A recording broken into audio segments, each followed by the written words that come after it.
आज कहानी है सास बहू की या प्रेम कहानी आपके घर का माहौल बदल देगी।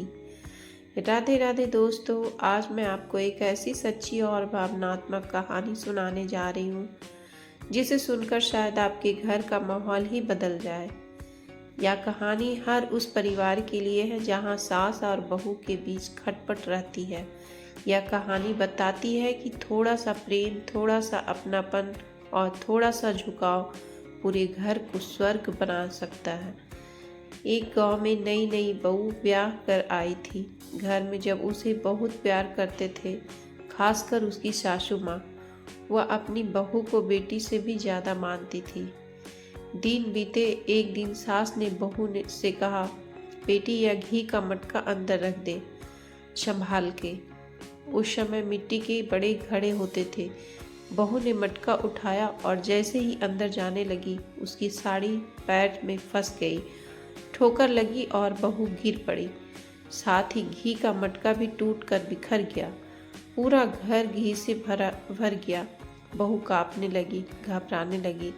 उसके मन में भय था, अभी सास डांटेगी, सबको बताएगी, शर्मिंदगी होगी। सासू माँ का प्रेम उसकी आंखों में आंसू से थे। इनका बड़ा नुकसान, अभी तक घर के 4 दिन भी नहीं हुए और मैं ये हादसा। सासू माँ इतने से सास दौड़ती हुई आई। उन्होंने घी की परवाह नहीं की। सबसे पहले बहू को उठाया और पूछा, बेटी तुझे चोट तो नहीं आई? बहू बोली, माँ चोट तो नहीं आई, लेकिन पूरा घी खराब हो गया। सास ने मुस्कुराकर कहा, घी तो हम मेहनत करके फिर से बना लेंगे बेटी, लेकिन तू अगर गिरकर चोटिल हो जाती तो तुझे हम कहाँ से लाते। बहू का दिल पिघला। बस यही वह क्षण था जब बहू का दिल बदल गया। उसने सोचा, आज तक मेरी अपनी माँ भी शायद इतना संभाल ना पाती। उस पल से उसने ठान लिया कि वह अपनी सास की सेवा को ही अपना धर्म बनाएगी। वक्त बीता गया, समय का पहिया बढ़ते गई और सास बूढ़ी हो और लकवे का शिकार हो गई। अब वे बिस्तर पर पड़ी रहती थी, लेकिन उनकी देखभाल कौन करता? वही बहू एक दिन रात सेवा करती, बिस्तर साफ करती, नहलाती, गंदगी उठाती। कभी थकान का नाम नहीं। एक दिन सास रोते हुए बोली, बेटी तू मेरी इतनी सेवा करती है, मेरी गंदगी तक साफ करती है, क्या तुझे बदबू नहीं आती? तब बहू ने हाथ जोड़कर कहा, नहीं माँ, मुझे बदबू नहीं आती, मुझे तो घी की सुगंध आती है। याद है माँ, उस दिन आपने कहा था तू गिर जाती तो मुझे कहाँ से मिलती। आज भी मुझे आपकी वही बात याद आती है। दोस्तों, यही है जीवन का सबसे बड़ा सत्य। जो बीज हम दूसरों के दिल में बोते हैं, वही बुढ़ापे में फलते हैं। अगर सास बहू को बेटी समझकर प्रेम दे और बहू सास को माँ समझकर सेवा करे, तो घर नर्क नहीं बल्कि सचमुच स्वर्ग बन जाता है। संतों की कहानियां और उदाहरण। संत कबीर साहब कहते हैं, प्रेम न बाड़ी उपजे, प्रेम न हाट बिकाए, राजा प्रजा जो ही राहे, शीश दिए ली जाए। मतलब प्रेम ना खेत में पैदा होता है, ना ही बाजार में बिकता है। इसे पाने के लिए झुकना पड़ता है, त्याग करना पड़ता है। दूसरा, सद्गुरु अभिलाष साहिब कहते हैं, प्रेम में स्वर्ग और अनासक्ति में मोक्ष।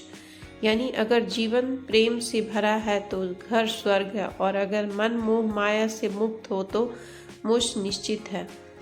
तीसरा, रामचरितमानस में तुलसी जी दास कहते हैं, परहित सरिस धर्म नहीं भाई, पर पीड़ा सम नहीं अधमाई। यानी दूसरों की भलाई करना सबसे बड़ा धर्म है और दूसरों को कष्ट देना सबसे बड़ा पाप। एक गांव में बूढ़ी सास बहू पर गुस्सा करती रहती थी। बहू चुपचाप सेवा करती रही। लोगों ने पूछा, इतनी डांट सहकर भी तू सेवा क्यों करती है? बहू बोली, अगर मैं बुरा करूँगी तो मेरे बहू भी मुझसे ऐसा ही करेगी। मैं चाहती हूँ मेरे बच्चे सुखी रहे। एक बुजुर्ग संत ने कहा, सास बहू का रिश्ता माँ बेटी जैसा हो जाए तो परिवार में लक्ष्मी और आस बस जाती है। एक औरत हर समय सास से झगड़ती रहती थी, पति परेशान रहता था। एक दिन संत ने कहा, बेटी घर में लड़ाई होगी तो लक्ष्मी भाग जाएगी, शांति होगी तो लक्ष्मी ठहर जाएगी। उस दिन से उसने अपना व्यवहार बदल दिया और परिवार खुशहाल हो गया। अंतिम संदेश। दोस्तों, प्रेम कोई किताबों का विषय नहीं है। प्रेम वह है जो घर घर में जिया जाए। अगर सास बहू को बेटी माने और बहू सास को माँ, तो घर कभी टूटेगा नहीं, घर हमेशा स्वर्ग बनेगा। दर्शकों से अपील है कि अगर आप यह कहानी आपको अच्छी लगी हो तो इसे अपने घर की बहू, बेटी और माँ तक जरूर पहुँचाएं, क्योंकि एक सोच बदल जाए तो पूरा परिवार बदल सकता है। दोस्तों, तो वीडियो ये कैसी लगी? अगर आपको ये वीडियो अच्छी लगी तो चैनल को लाइक, सब्सक्राइब और कमेंट में ज़रूर बताएं। Thanks for watching.